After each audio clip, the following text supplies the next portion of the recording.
ম্যাচটা আজকে একটু জন্য হাতছাড়া কি করবেন? ম্যাচ একটু জন্য হাতছাড়া না, ধরো আমাদের যে কোচ প্রথম থেকে যারা আছে, সে সুজাতা কর এবং কুণাল দাস, ওরা দুজনেই অসুস্থতার জন্য মাঠে আসতে পারেনি, কদিন প্র্যাকটিসেও ছিল না। আমার নিজস্ব যেটুকু ফুটবলের অভিজ্ঞতা দিয়ে আমি আমার গোলকিপার কোচ বা অন্যান্য আমাদের একাডেমির কোচদের নিয়ে চেষ্টা করেছিলাম যে মোহামেডানের সাথে আমরা যাতে একটা পয়েন্টও যদি মানসিকভাবে পাওয়া যায়, 3টে পয়েন্ট তো খুব ভালো।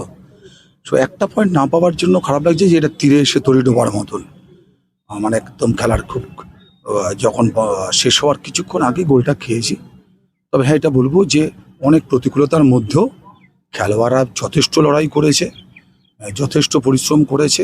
হয়তো খেলার ফলাফলটা যে কারোর অনুকূলে যেতে পারতো। অবশ্য অভিনন্দন মোহামেডান স্পোর্টিং, ঐতিহ্যশালী ক্লাব।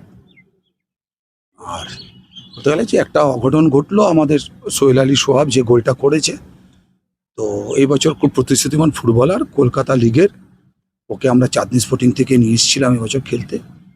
তো অনেকগুলো গোল করেছে এই বছর, 3-4টে গোল হয়ে গেছে।